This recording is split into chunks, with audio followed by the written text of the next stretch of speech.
Hello everyone, I am Anand from Global Teachers Academy from the Law Faculty, and today I will be giving you an overview of Unit 5 of UGC NET examination for the subject of law.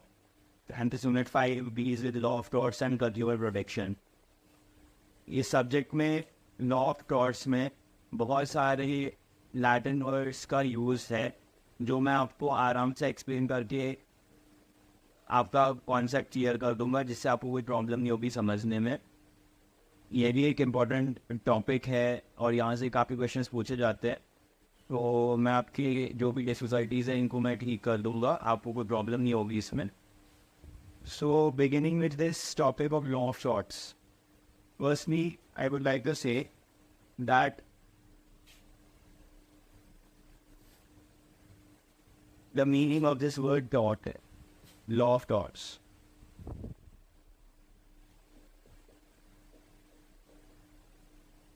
Torts, ये आप हमेशा याद रखिए, ये यहाँ से question पूछते हैं इसका मतलब क्या होता है। Torts is a French word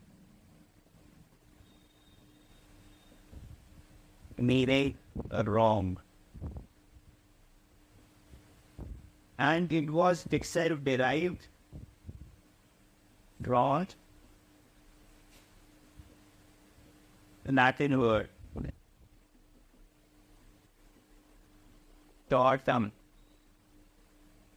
meaning to wait. देखिए, ये जो ये word है tort, ये है French word which means wrong, and this word was also originated and it was derived from a Latin word which was tortum and it means to twist. So यहाँ से काफी बारी क्वेश्चन पूछते हैं that the origin of word tort, it was derived from a Latin word which was tortum and it means to twist. अब मैं आपका concept clear करने के लिए आपको एक चीज बता रहा हूँ, ये याद रखिए। tort का मतलब है, जैसे मैंने कहा, wrong, गलतियाँ, जो गलतियाँ जिसको हम हिंदी में कहते हैं, they are all torts. And इसमें एक और इम्पोर्टेंट कॉन्सेप्ट है, जैसा कि मैंने आपको समझा रहा हूँ, दैट गलतियों का मतलब ये टॉर्ट है। देखिए, इसमें एक और इम्पोर्टेंट कॉन्सेप्ट है जो मैं आपको भी बता रहा हूँ। आपको पता है that there are legal duties that are imposed by law. What is law made for? Imposing. Law imposes legal duties. Legal duties. And these legal duties everyone is supposed to follow. Everyone has to follow.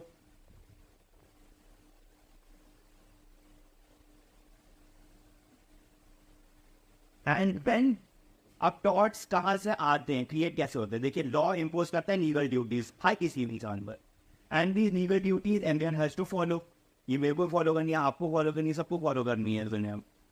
अब बात ये है that when there is how does the concept of tort emerge? When there is a breach of following of the legal duty, when an individual breaches to follow the legal duties, when there is a breach in the legal duties, कोई अगर breach हो रहा है legal duties में which everyone is suppose to follow, then there is the creation of a tort. तो आप समझ लीजिए, ब्रीच ऑफ लीगल ड्यूटी जहां पर होएगा,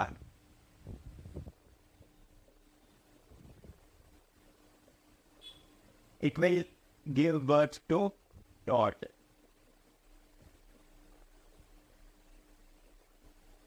देखिए, लीगल ड्यूटीज जो इम्पोज करता है लॉ, वो सबको फॉलो करनी है, जैसे मैंने कहा था।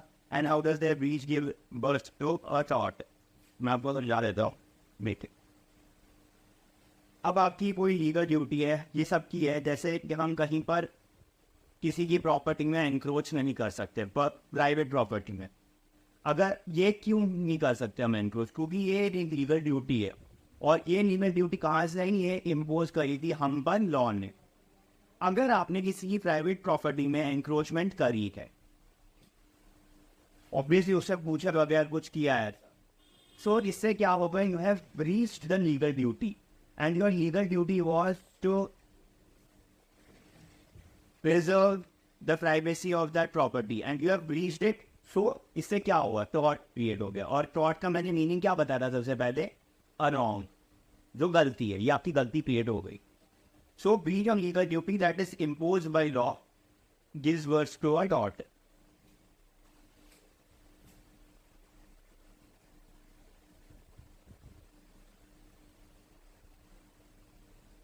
इसमें एक और चीज है टॉट्स के कॉन्सेप्ट में, the person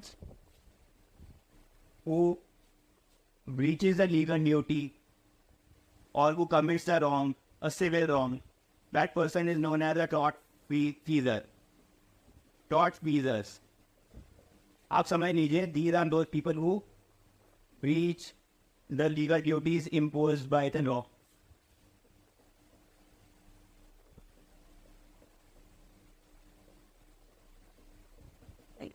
In a copy, size is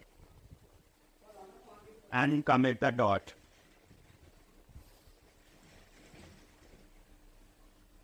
जिसने गलती करी है उसको कहते हैं हम tortfeasor, ठीक है। You all have followed this. अब इसमें इम्पोर्टेंट चीज क्या है, इसमें बहुत ही इम्पोर्टेंट कॉन्सेप्ट है that there were two theories that were associated with the concept of torts. First was, ये इम्पोर्टेंट थ्योरी है, ये बहुत इम्पोर्टेंट है, वेरी इम्पोर्टेंट। ये यहाँ से क्वेश्चंस पूछे जाएंगे। देयर आर टू थ्योरीज, एक है wild based theory,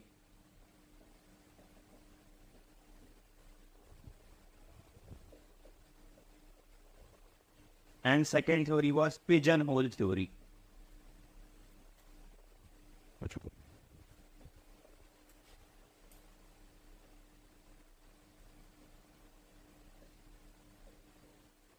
second theory बहुत ज्यादा इंपॉर्टेंट है, यहाँ से अक्सर पूछा जाता है, क्वेश्चन पूछे जाते हैं।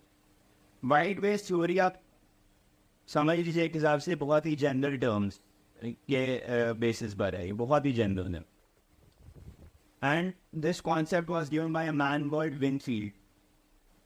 So, while explaining this wide-based theory, इसमें जैसे मैंने आपको समझाने के लिए कह रहा हूँ, का काम इजी हो जाएगा। आप समझ लीजिए जनरल बेसिस है, और ये पिजन-होल थ्योरी एक स्पेसिफिक चीज से डील करता है, स्पेसिफिक थॉट से।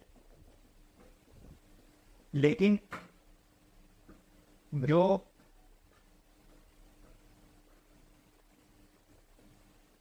वाइड बेस्ड थ्योरी है, ये वाइड का क्या मतलब होता है, जनरल, जनरल, ये जनरल डॉट से रिलेटेड है। So while explaining the first one, wide based theory, ये क्या कहता है, these are the general liabilities whose origin is the violation of duties that are determined by the law.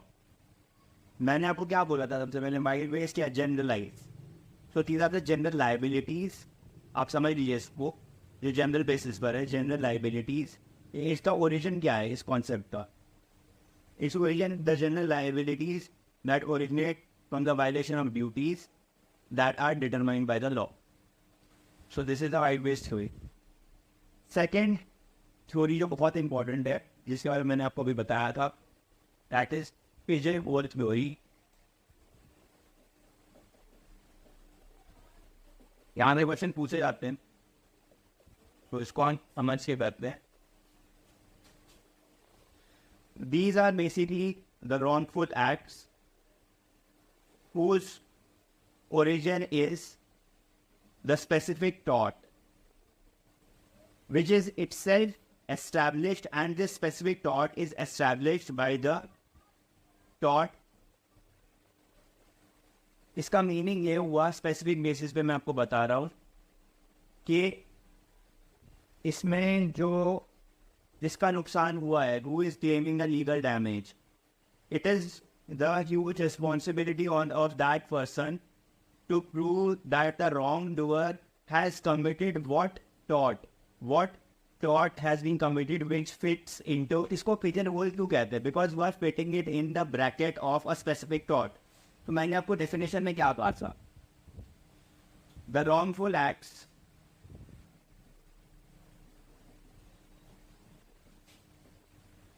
that which originate for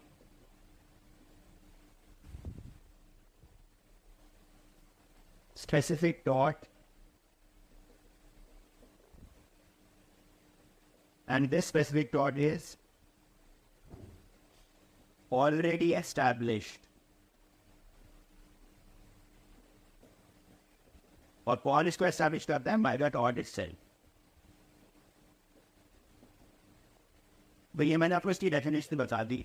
The wrongful acts that originate from the specific dot, and this specific dot already established by the dot itself. So इसमें सबसे important काम किसका होता है? जो इंसान legal damage claim कर रहा है, और उसका क्या काम इम्पोर्टेंट है? He has to prove that the wrong doer has done a टॉट, एंड इसमें ये चीज़ है that to prove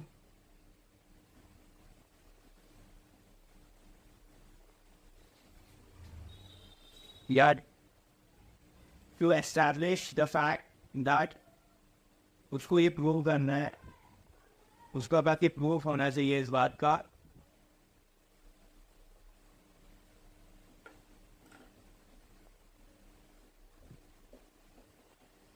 tort that falls in bracket of on the having proof of the wrongs that fall in the brackets of specific tort। मतलब इसका ये है, देखिए इसका मीनिंग है पिजन होल, कि आप इसको जनरल से श्रिंक कर रहे हैं किसी स्पेसिफिक चीज पर। तो जो लीगल डैमेज क्लेम कर रहे हैं उसको प्रूव करना है, तो he must be having the proof of wrongs and that fall in the brackets of specific taught, कि ये कोई पर्टिकुलर टॉट है जिसकी वजह से, जिसके आधार पर वो इंसान लीगल डैमेजेस क्लेम कर रहा है। सो this is the pigeon theory. ये बहुत इंपॉर्टेंट है कि मैंने आपको अभी ये थ्योरी बता दी जो कि टॉट से एसोसिएटेड है। फिर इसके बाद मैं आपको एक जनरल आउटलुक दे रहा हूँ द कॉन्सेप्ट ऑफ डैमेज। जैसे मैंने आपको पिजन होल थ्योरी कही और वाइड बेस्ड थ्योरी कही, that the person is able has to seek the damages. So ये जो डैमेजेस होते हैं, अब मैं डैमेजेस के कॉन्सेप्ट पे आ रहा हूँ।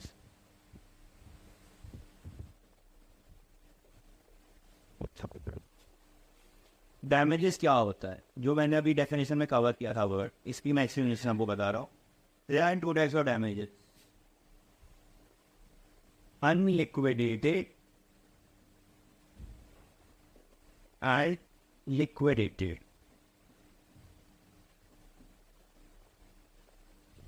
ये बहुत इंपॉर्टेंट है। अनलिक्विडेटेड डैमेज स्पेसिफिकली यहाँ से पूछते हैं क्वेश्चन। अनलिक्विडेटेड डैमेज का मैं आपको बातें बता देता हूँ। अनलिक्विडेटेड डैमेज जो है उसका मतलब ये है you are claiming the damages for the losses which are not foreseen, which you can't foresee. the losses can't be foreseen, and liquidated में the losses can be foreseen, and it is basically liquidated is based on the agreement between the two parties। अब देखिए जैसे unliquidated damages की मैं आपको एक example दे रहा हूँ। जैसे किसी ने किसी की प्रॉपर्टी में ट्रेस पास की है बगैर पूछे, अब कोर्ट डिटरमाइन कर रहा है उसका राइट टू प्राइवेसी वायलेट हो रहा है, तो अनलिक्विडेटेड डैमेजेस कोर्ट इसमें कंसिडर करेगा because the damages are not foreseen. He is not able to foresee the damages or the losses। Coming to the second type of damage, that is liquidated, you are determining what compensation you are paying to the other party। For example, अब मैं दो parties आपको assume करके बताता हूँ liquidated में। Unliquidated का आपको क्लियर हो गया, the damages is can't be forced. Liquidated damages में मैं आपको एक एग्जांपल दे रहा हूँ। लिक्विडेटेड डैमेजेस में there are two parties A and B,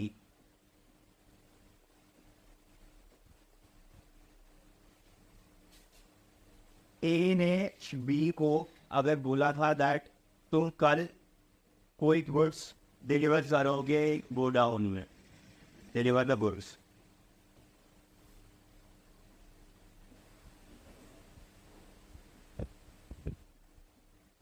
और अगर नेक्स्ट डे बी ने गोडाउन में डिलीवर नहीं किए गुड्स, वो फेल हो गया डिलीवर करने में, या उसकी केयरलेसनेस की वजह से डिलीवर हो ही नहीं पाए गुड्स, या खो गया, कुछ हो गया, सो ए ने इससे ये पहले सॉर्ट आउट किया था एक कॉन्ट्रैक्ट के थ्रू या एक एग्रीमेंट के थ्रू दैट अगर तुमने ये डिलीवर गुड्स नहीं किए गोडाउन में, so you are suppose to pay me 5 lakh rupees as compensation.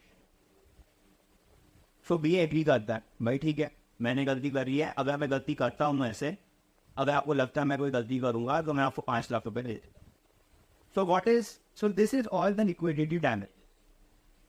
So liquidity damages हैं, ये फोर्स ही हो रहे हैं, 5 लाख रुपीज की जो बात हो रही है। सो आप ये इसमें समझ लीजिए लिक्विडिटी डैमेजेस और अनलिक्विडिटी डैमेजेस में क्या अंतर है।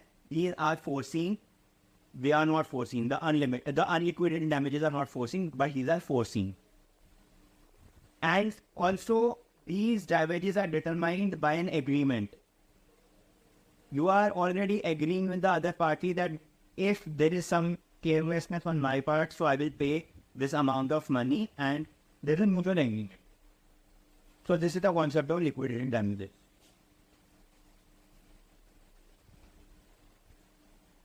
फिर उसके बाद मैं आपको कुछ important concept और बता रहा हूँ जो टॉट से रिलेटेड है।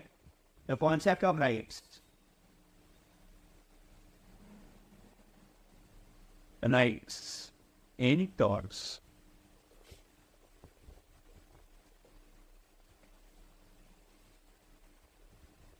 राइट का क्या मतलब, आप समझ लीजिए, हक, मेरा हक है, मेरा राइट है। There are 2 types of right, public and public right, and second is private rights. Privacy.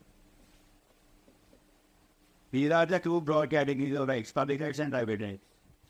And what is the public right? The public right is the right that is available to everyone, any person in a society, in a country. Example is right to safety. ये सब के लिए है। These are available to everyone. Available to everyone.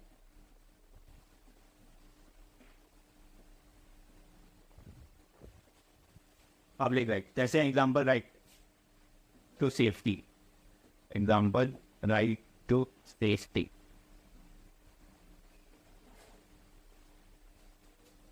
And what are private rights? जो second type के rights थे।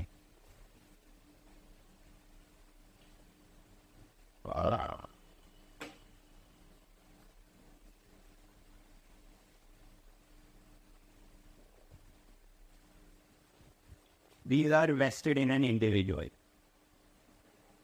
Vested in individuals.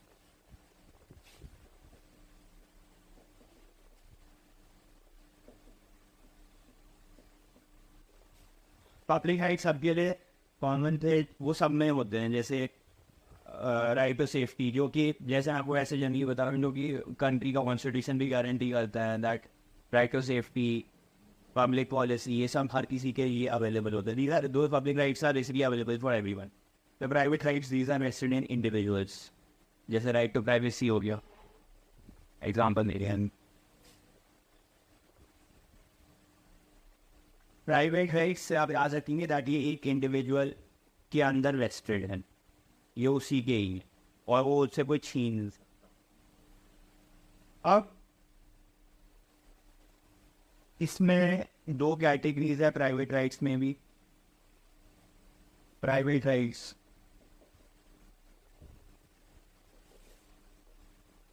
दो categories, rights in RAM,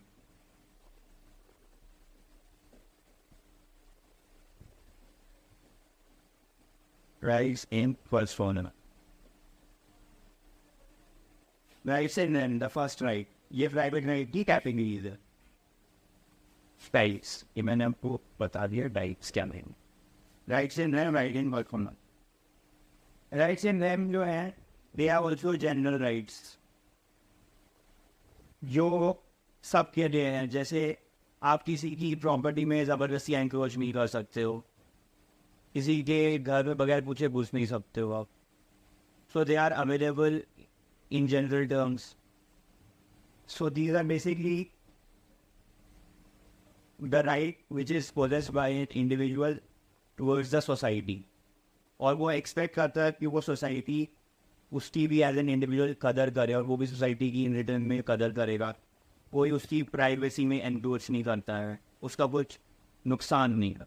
So there is rights in rent. Coming to the second one, rights in persona. These are against specific person.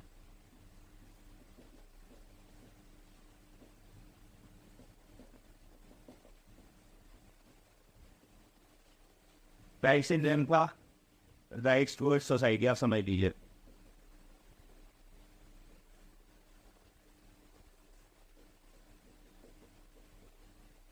Rights against specific person, right in persona. जैसे breach of contract, अगर आपने contract किया है, दो parties आपस में contract है, अगर दो पार्टी में से किसी एक ने कुछ ब्रीच किया है कॉन्ट्रैक्ट का, सो दूसरी पार्टी उसको स्यू कर सकती है, वो लीगल एक्शन ले सकती है। वो क्यों ले सकती है लीगल एक्शन, और किसके against? Persona, that is against it is derived from the word person, और पर्सन कौन है? एक individual. So it is on an individual basis.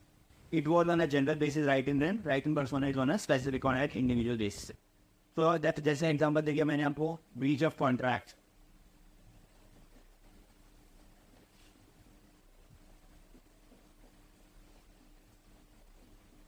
ये सारे इसमें बहुत सारे लीगल वर्ड्स भी यूज हो रहे हैं, तो मैं आपको समझा के और कॉन्सेप्ट ईजी कर दूंगा। जैसे आपने कुछ वर्ड्स देखे होंगे, इन जनरल मैं आपको बता रहा हूँ। इसमें जैसे ब्रीच ऑफ कॉन्ट्रैक्ट, अब दो पार्टीज अगर उनका डिसएग्रीमेंट हो गया या अगले ने को फ्रॉड किया है, उनमें से किसी एक ने, अगला जो पार्टी है वो उसको स्यू क्यों कर रहा है?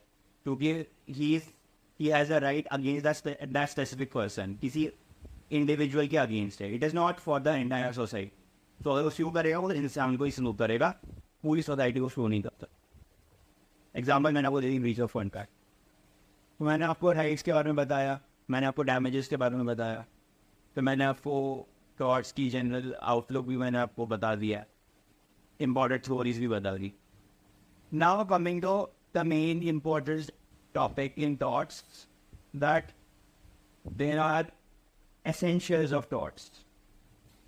What are the essentials of tort? And what were torts, जो मैंने आपको समझाया था, these are the civil wrongs, गलतियाँ। Torts are civil wrongs. Now the civil wrongs torts also have some essentials. First is wrongful act.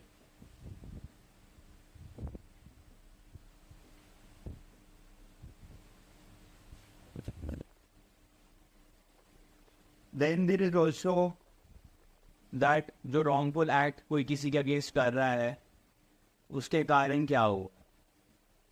Will legal damages, other party will claim the legal damages. इसको right है legal damages claim करने का। And this wrongful act has led to a legal infringement of right.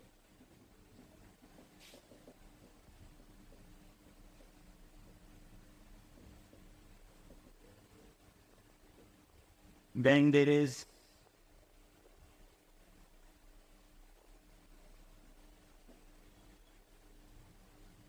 injury, sign,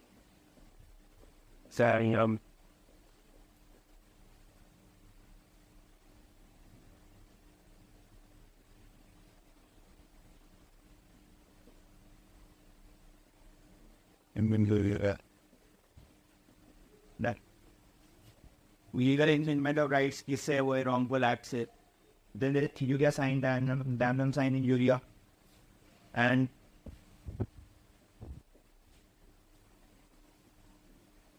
obedience in the renunciation। ये बहुत सारे sir Latin words हैं, लेकिन आपको समझना होगा, इसमें आपको प्रॉब्लम नहीं होगी, आपत्ति नहीं आएंगी। जैसे injuria sine damnum sine injuria बी जस्ट बी रेविडियम wrongful act, legal infringement of rights. What are these? These are essential of torts. So you have to remember there are 5 essentials of torts. पहला मैंने आपको एक्सप्लेन कर दिया था wrongful act. Wrongful act जब होता है तो उससे क्या होता है legal infringement of rights. So wrongful act की मैं आपको explanation एक देना चाहता हूँ. आप समझ लीजिए wrongful act they are the legal duties which a person has to perform.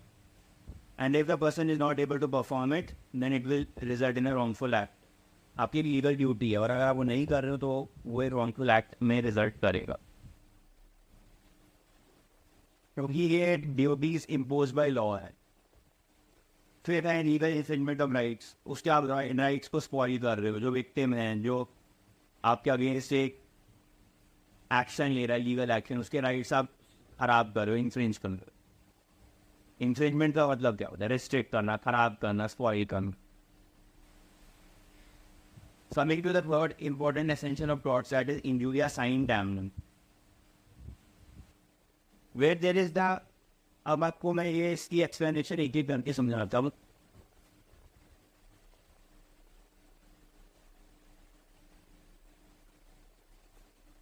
इंजुरिया sine damnum.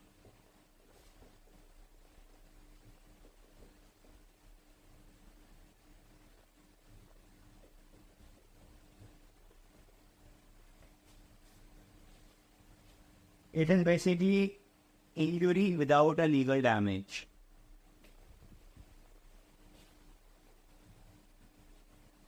So, इसमें यह है आपने इंजुरी अगले को कॉज किया है without any legal damage. Then there is another concept that is damnum sine injuria. उसका reverse है damnum sine injuria.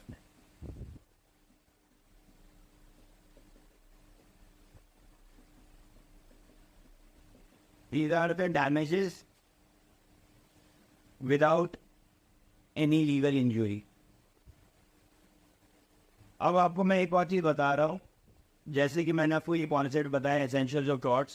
सबसे पहला जो मैंने आपको ये बताया था रॉन्गफुल एक्ट्स, उसमें इसमें भी टॉर्ट्स की बहुत सारे केस लॉज इन्वॉल्व हैं, बहुत सारे केस लॉज हैं. तो यहाँ से क्वेश्चंस पूछे जाते हैं तो आपको इसको गो थ्रू करना है. मैं आपको क्लास अच्छे से एक्सप्लेन कर दूँगा. सबसे पहला जो मैंने आपको कॉन्सेप्ट बताया था रॉन्गफुल एक्ट्स, उसके बारे में मैंने आपको क्या बोला था? That there are the legal duty, there is the legal duty to perform an act, and if that is not done so it will result in a wrongful act. अब उसकी एक एग्जांपल मैं आपको बता रहा हूँ. एक केस लॉ था दिल्ली म्यूनिसिपैलिटी कॉरपोरेशन वर्सेस सुभाग्यावंती. ये केस लॉ था, इंपॉर्टेंट केस लॉ. इसमें रॉन्गफुल एक्ट से रिलेटेड था ये केस लॉ.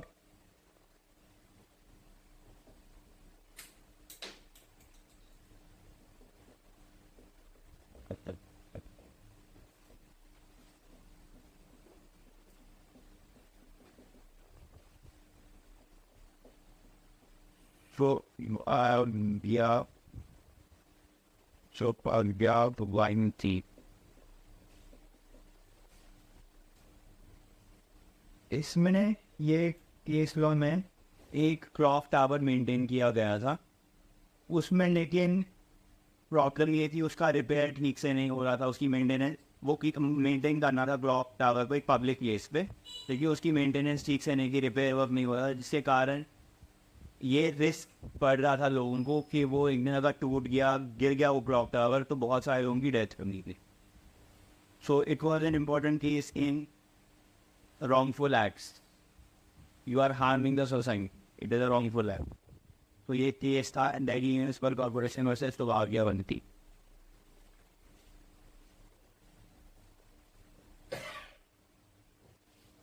ये तो मैंने आपको बताया केस लॉ के बारे में. फिर उसके बाद मैंने आपको ये भी कहा रॉन्गफुल एक्ट की वजह से लीगल इन्फ्रिंजमेंट ऑफ राइट्स हो रहा है उस विक्टिम के. वो जो विक्टिम है टॉर्ट्स है वो हमेशा सीक करता है the civil action should be taken against the wrong doer. मैंने आपको डैमडम साइन इंजूरिया के बारे में बताया, इंजूरिया साइन डैमडम के बारे में, डैमडम साइन इंजूरिया के बारे में बताया sir. Injury without damages, without legal damages and damages without legal injuries. ये वाइसी वर्सा कॉन्सेप्ट्स हैं जो मैंने एक्सप्लेन किए थे. फिर उसके बाद एक और इम्पोर्टेंट कॉन्सेप्ट जो मैंने आपको लास्ट बताया था, last essential of thoughts, that was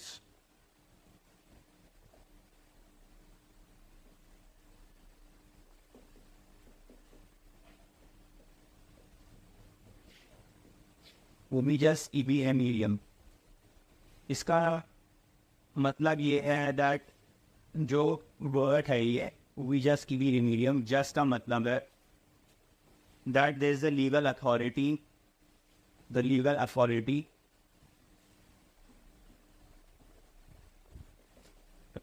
that demands something,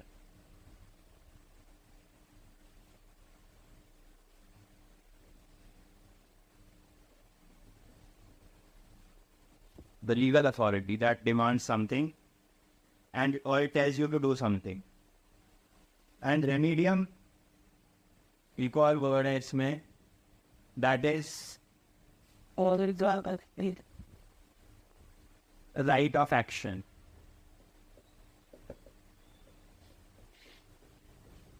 इसका अर्थ ये है दैट हर किसी के पास राइट्स है, मेरे पास, आपके पास, सबके पास, and these rights are suppose to be maintained.